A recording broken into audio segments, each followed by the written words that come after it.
Hi everyone, and welcome to another reading vlog. If this happens to be your first time here, my name is Hannah. So today is Monday, I almost said April instead of March, what the hell?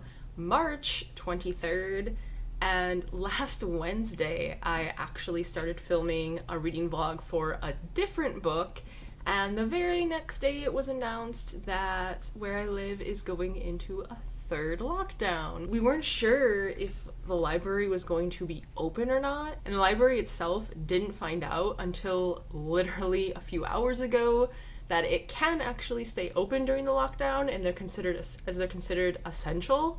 So that's good news, but unfortunately I didn't know that a few days ago. They only gave us 1 day's notice before going into lockdown, so I quickly took all the books I had to return. The only one I hadn't read was the one I was doing the reading vlog for, and I went to the library, brought those all back, checked out way more books than I expected, but I figured we're going in lockdown for 4 weeks, so I might as well.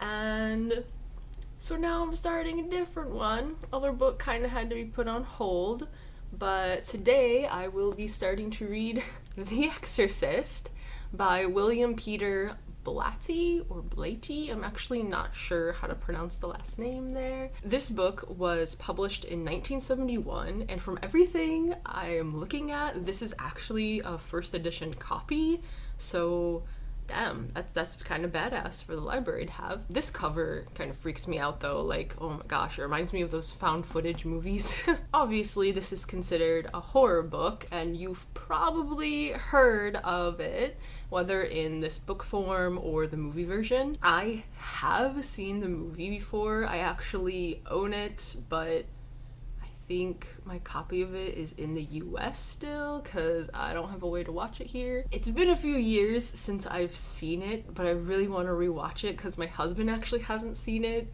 and I just really want to see his reaction to it.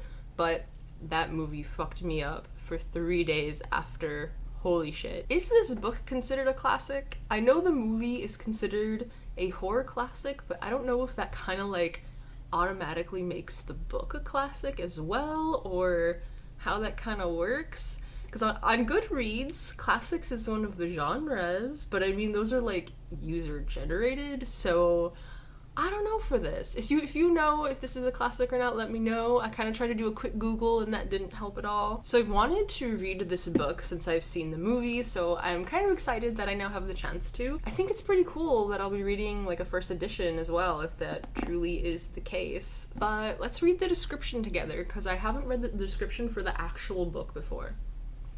Alright. The terror began so unobtrusively they might have forgotten all about it. Noises in Reagan's room, an odd smell, misplaced furniture, an icy chill. Small annoyances for which Chris McNeil, Reagan's actress mother, easily found plausible explanations.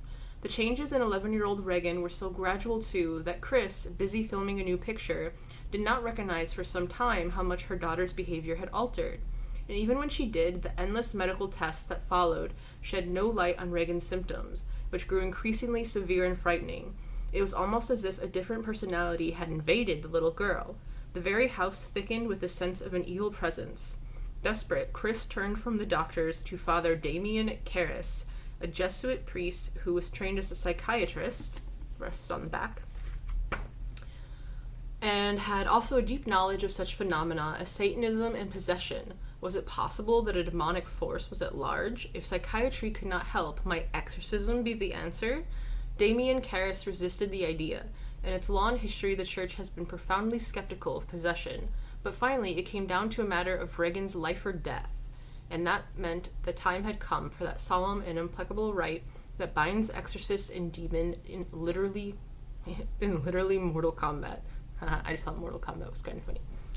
No reader of this fantastic and deeply religious novel will come away untouched by the power of that ritual or unaffected by those things in this world which cannot be explained by the most rational inquiry, the most informed skepticism. Was Reagan possessed? Ooh. So right away I'm wondering if it's much more subtle than the movie with the possession, because I mean, like, in the movie, she's fucked up. So I'm kind of curious how far that goes and like how slow like the build up to the full possession is. So I'm excited. And there's already cat hair on it. So besides the movie of this, there's actually a TV show that was filmed in 2017, I think it is the year it was from.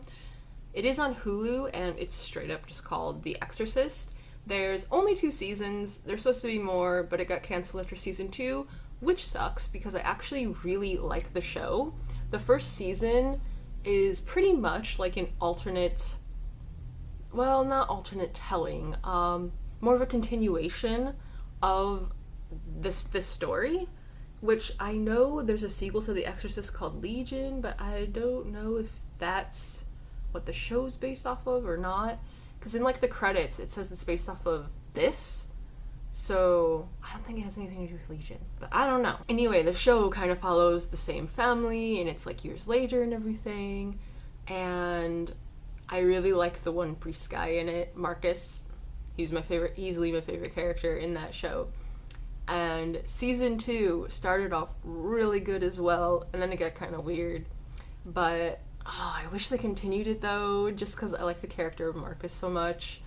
And we would make fun of the other priests a bit with kind of how stupid he would be. But if you've seen that show, let me know in the comments below how you liked it. Like I said, I just randomly found it on Hulu. So I'm gonna look it up real quick and see what year it was actually. Okay, so I just looked it up, and the first season is actually 2016 and the second season is 2017, so that's where I got that from. So if you like The Exorcist and like the lore around it and everything and just want more of that kind of story, I would definitely suggest watching the show. It was better than I expected, and yeah, I just really like the priest Marcus as well. He's a really good character. Alright, so let's get into this book. Alright, so I am now 60 pages in. I am on chapter 4, and apparently Torty is going to help me cook. I'm gonna start cooking dinner while kind of just explaining my thoughts on the book so far. I'm gonna make biscuits and sausage gravy tonight, so it'll just be really quick. And Torty, can you not? Can you just please stay down? So I really, really want to rewatch the movie because so far there are a lot more characters in the book than I remember being in the movie. Like, I know the mom is supposed to be like this actress that's been in these movies and everything, and so it makes sense for her to have like helpers around the house and stuff, but I don't remember that from the movie. Like, I mainly just remember the mom, the kid Regan, and like the 2 priests, and then I remember some other scenes with more people, but like I just don't remember there being that many people living in the house as there is in the book. So I really want to rewatch the movie, not also to have my husband watch it, but to also refresh my memory to see what exactly like the differences between the 2 are. So there is an introduction that takes place in Iraq or Iran. It's one of the 2, and it follows the perspective of a priest, and I'm gonna assume that he's one of the priests that is the main character in the book. They haven't mentioned him by name again, but there's a lot of priest characters so far, and I don't really understand why there's so many priest characters. Like, there's a church there, and I understand that they like go to that church and stuff, but like the mom, Chris, knows a lot of them through her work, but I don't understand why. I don't know if I'm just missing something or what. But I really like how subtle everything starts. Like, it's kind of the usual stuff with like knocking and things like that. But there's also use of a Ouija board, and that is never a good idea. So I don't know if that's gonna be the explanation of how this like entity came to be there or what. But I also like that they're giving an alternate explanation to what's going on. Like Reagan actually has like a reason for her to not be okay, and they look into what could physically be wrong with her first before even looking at mental things that could be wrong. And so I really like that. There's no reason at all for them to turn to priest right away or anything like that. Like, they're looking at modern medicine. She's put on a normal medication, things like that. And so I definitely appreciate that. And I can kind of see more why it says that in the description of like, is she actually possessed? Because obviously it can also be like coping mechanisms or like hitting puberty and stuff like that. But so far it's mainly been like behavior changes, using curse words and things like that she didn't before. In the beginning she's 11, and I'm not sure like how much time passes over the course of the whole book. Or actually, at the end of chapter 3, we're coming up on a scene that I actually remember from the movie. So I think stuff's about to really start taking off. But I'm really enjoying how it's written. Like, I know the 70s isn't like that long ago, but it feels like something that could be written today. Like, it doesn't feel like it's an old book or anything like that. And unnecessary scenes, like, it doesn't go into detail. It will just take like a paragraph and to kind of explain like this passage of time. And I really appreciate that it's really just kind of sticking to the meat of the story. So I'm hoping that means it never feels like it's lagging or that it's just kind of going into too much. But so far it's fine. Nothing absolutely major has happened yet. It seems like we're leading up to the scene that kind of kicks things off more toward, okay, something major is wrong here.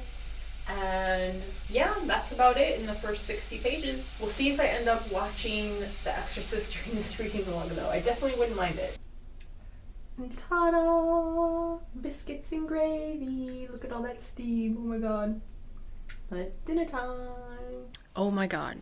So I'm gonna have to talk a little quieter because it's a bit late here, and usually I don't do updates this late, but I'm reading more of the book, and oh my god, there's just a really creepy part, and like, since I saw the movie, I have like the characters in my head, and like, visualizing the scene is just so creepy, like, oh god. It's right at the end of the chapter on page 119. I'm in part 2 of the book. So right at the end of chapter 3 in part 2 of the book. And I imagine it's only going to get worse from there. So far, stuff has been starting to go crazy. I was talking about how before where I stopped, it seemed to be the beginning of a scene that I remembered from the movie, and I was right. It did play out how I thought it was going to play out. And pretty much since then, things have steadily been getting more intense. Like, Regan, like her bed is shaking. She's like pretty much fucking levitating at this point and being like slammed into the bed and stuff. She's talking as if she's like another person with another voice. And the doctors, like, they even have a neurologist that's come and tried to help, and they cannot find anything physically wrong with her. So now they're about to bring a psychologist in, and I'm curious if it's going to be the priest who's also a psychologist, or if it's going to be someone different. I'm not sure there. But yeah, I wasn't really expecting to be creeped out at all by this book, but just how the scene is written and how I imagine it in my head, it's just like, oh god, that just really gets me. I do not like that. This is also really the first like crazy scene that's in the book and not in the movie, I think. Everything else has felt pretty familiar, but oh lord, it's really starting to go off the rails. So today is Tuesday morning, and all of a sudden we look outside and there's like freaking planks of wood flying through the sky right above our terrace. Oh, hi Torky. And there's like this giant crane thing, and it's putting what looks like building materials onto the roof of the building next to us. So I don't really know what's happening, but like they're putting stuff like right over our terrace, and it's kind of spooky because like if something falls, it's gonna fall on our apartment. So hopefully that doesn't happen.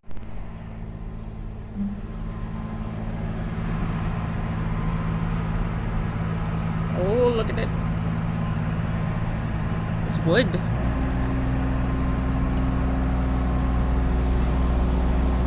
Hey, so it's dinner time now. I'm gonna start shredding this chicken here for enchiladas tonight, actually. And I figure I'd give a little update on the book since I haven't really done that yet today. I didn't realize there were multiple parts of the book. I'm in part 2 at chapter 5. I'm 146 or 147 pages in right now. And things are going crazy. So one thing I'm really liking about the book is that there seems to be some side plots going on at the same time. Like we're seeing these different points of view. It's not just Regan and Regan's mom. Like the main point of view is from Regan's mom. We don't hear Regan's point of view, and I think that's a good thing, because I think otherwise it would defeat the whole purpose of the book being like, oh, is she really possessed or is she not? If we could actually like hear her thoughts and everything. So we have her mom's point of view, and then this other priest's point of view keeps kind of being added in as well. And then now in this last chapter we had this detective that kind of came out of nowhere, and we have his point of view even. So like I said, with that there seems to be these side plots going on that involve the church, and I find it really interesting because it makes it seem more like a problem in the town and not just a problem for Chris, Regan's mom, to solve. So I really like that aspect of it so far.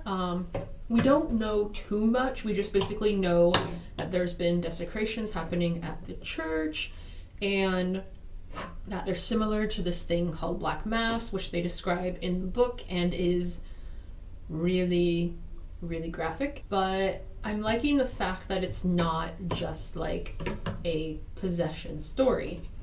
So I'm interested to see where these side plots go, if they end up having anything to do with Chris and Regan, or if it's just kind of something for the other priest character to be doing until he's really involved in the main plot. So I guess we'll see with that. I haven't read any more today. I just read last night. So I'm hoping to read probably about 100 pages tonight. I don't know. It was really keeping my interest, and I didn't really want to stop, but I was getting really tired, and I try to pace myself a bit, and I don't really want to like binge a whole book in a day. And not that that's bad or anything, but still. And Ori has come in here because he knows I have chicken. But yeah, I think I've kind of said everything else. I am enjoying it so far.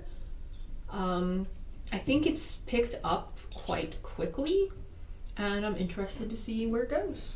It's now night here, and I've read 2 more chapters in the book. I'm now on page 195, or chapter 1 of part 3, and like this book has really hooked me. I'm really enjoying reading it. The first chapter I read tonight really brings up witchcraft as a possibility, and that's kind of how the stuff happening at the church is being linked with Regan, although like right now they think it's some like dude or something. And I don't remember this being brought up at all in the movie. Like I think I'm really gonna try and watch the movie tomorrow, because there's so much stuff in the book that I don't remember being in the movie. So I'm wondering if this is just kind of like a side thing that they cut out, but it's intriguing to me though, and like I'm really enjoying all the possible routes this book can possibly go. Like, it's not like the exorcism part isn't something that's happening right away. Like, the family isn't religious. The word exorcism was only brought up in like a psychological way. Like, they think Regan might be affected by like the power of suggestion and things like that. So I like the more scientific side, I guess, to all of this, where there's just several different theories and you kind of just have to decide which one you think fits. And there's also something up with one of the servants, so I'm interested to see what comes of that. Chris has not talked to any priests yet. It's still just dealing with the psychologist, but the psychologist is actually the one who's kind of said like, well, if this is like power of suggestion, that she actually believes she's like possessed, then it's possible that doing an exorcism, since like if the host believes it, then it could potentially work, just like a suggestion-based thing. So I assume the priest is going to get involved now. But I don't know, I'm just liking how it's unfolding, where all the scientific routes were taken first, and even when the subject of exorcism is brought up, it's not in a religious way, it's in a scientific way, and that's just interesting to me. Like, I don't think I've really read or encountered other like exorcism stories where it's been like that, so it's intriguing to me. Some of the scenes are pretty disturbing.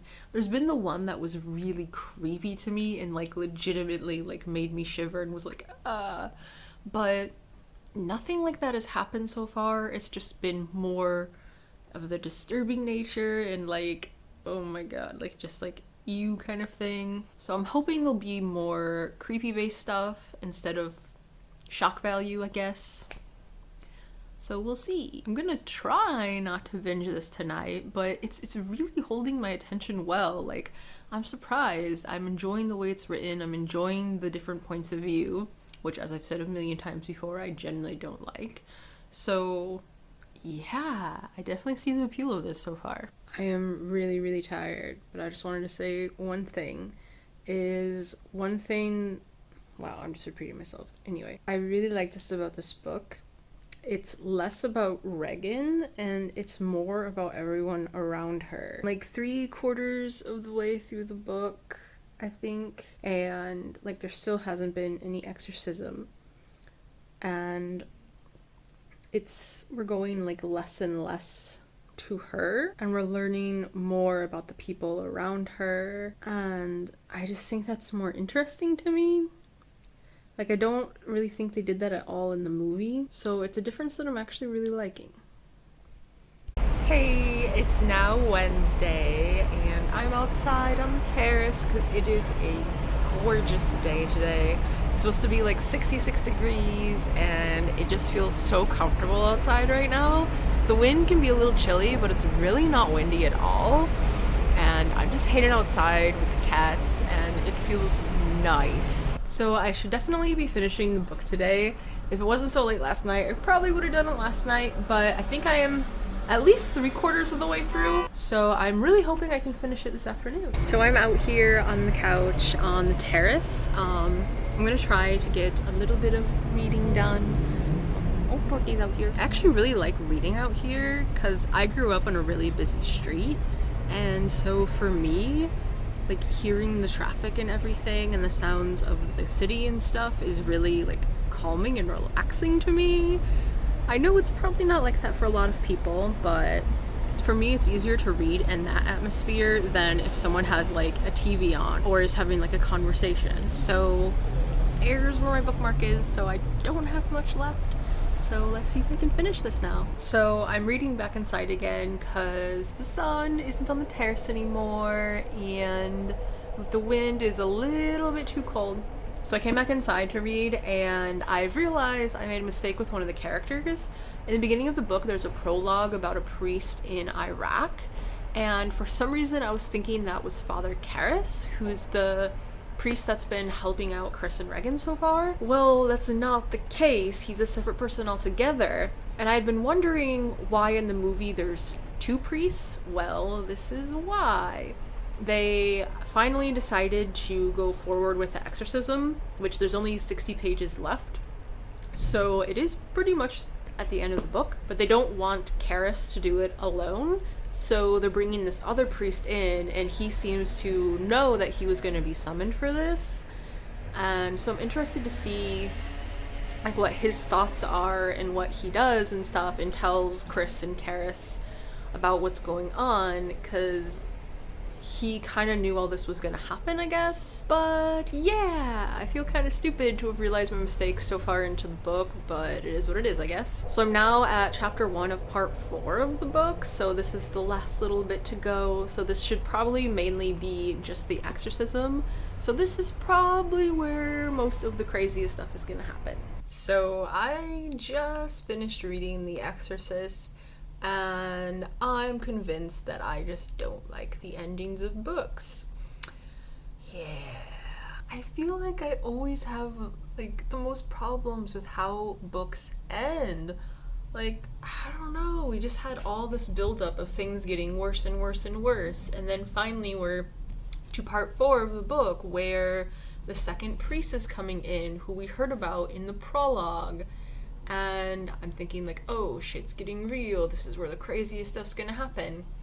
And that's really not the case. The craziest, most disturbing parts of the book have pretty much already happened at this point.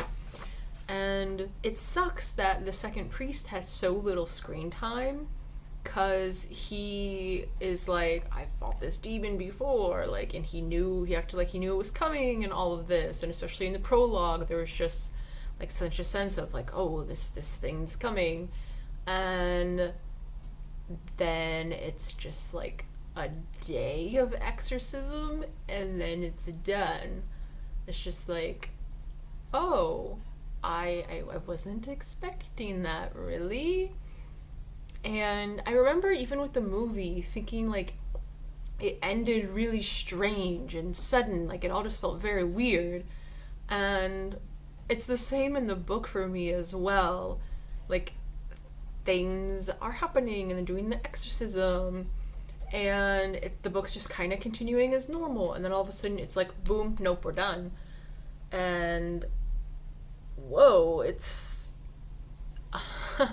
unexpected, and I don't know how I feel about it. I mean, it's definitely not the best. I feel like we just don't really know anything about that second priest, and it just kind of feels like the actual climax of the book is more in like the middle instead of this end here. I really enjoyed reading this though. Like, I'm actually quite surprised how much I was engrossed in this book and just kept reading. So I'm really happy for that. But I don't know, it feels like they were working up to almost a different plot line. Like I talked about earlier, there seemed to be like some side stories happening, but it all kind of like connects in the end, but it just kind of goes nowhere. Like they're kind of like, oh, this came from this and this person did this, but then it's just kind of like, oh, okay, none of that really matters in the end apparently, and isn't used to like prove that an exorcism is needed or anything like that. So the parts of the book that I was really enjoying before just didn't really end up being used in the end or matter in the end.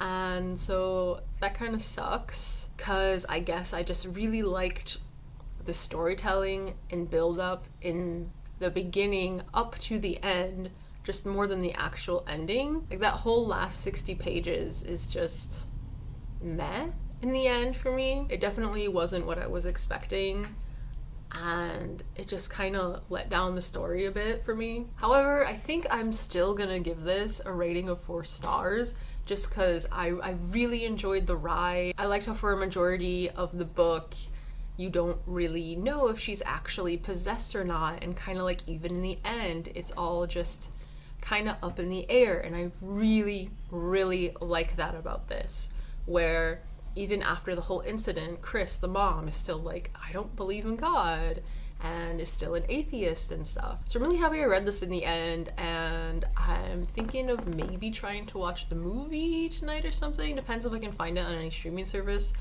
I don't know. But what I do remember of the movie is the movie seems a lot more focused on Regan and her condition and just having it be her and the two priests, where what I appreciate in this book is it's more about the people around Regan than Regan herself. And I thought that made for a more interesting story. And it even mentions that in the book at one point, how possession is more about hurting the people around the host than actually hurting the host. And I thought that was an interesting take on it as well. I completely forgot to talk about this. So the famous scene from the movie of the priest getting out of the taxi cab, like under the street light, and like putting his hat on with like his briefcase with him and stuff. Like that iconic scene happens in the book, and as I was reading it, I was like, oh yeah, picturing it in my head, and it's just, I don't know, I love that scene. I thought that was awesome, and reading in the book was really cool. So with finishing this book, I am now at 24 books read for the year, which is actually my goal. Last year, I'd set a goal of 24 for myself, but I only ended up reading 14, and like 10 of those or 8 of those or something were all in the month of December. So I really didn't read much last year at all. And that momentum that I had gained in that December, I had really wanted to continue on, which is why I created this channel. And so when the new year hit and I picked another number, I picked the same number as last year, 24, because I just wanted to hit that goal that I had never hit yet.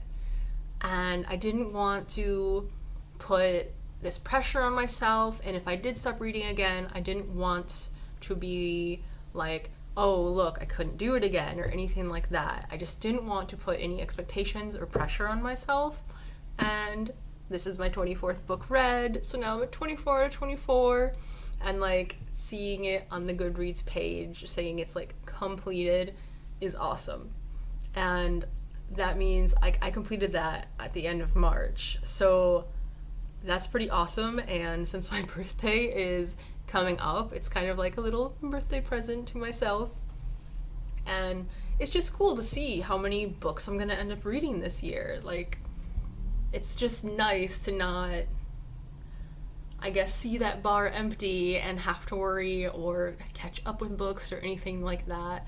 So I'm just glad I've been able to keep reading and not feel bored with it or pressured or like it's something I have to do, just that it's something that I enjoy doing, and I'm just really happy about that. And that's gonna be all for me today. Thanks for hanging out with me while I read through The Exorcist, and unfortunately only had one creepy scene. But yeah, not so much on scares, more toward the disturbing side, but still overall a good story. If you enjoyed this video, please like and subscribe. That helps me out a lot and I really appreciate it. I'm not sure what I'm gonna read next, but until next time, bonne journée and au revoir.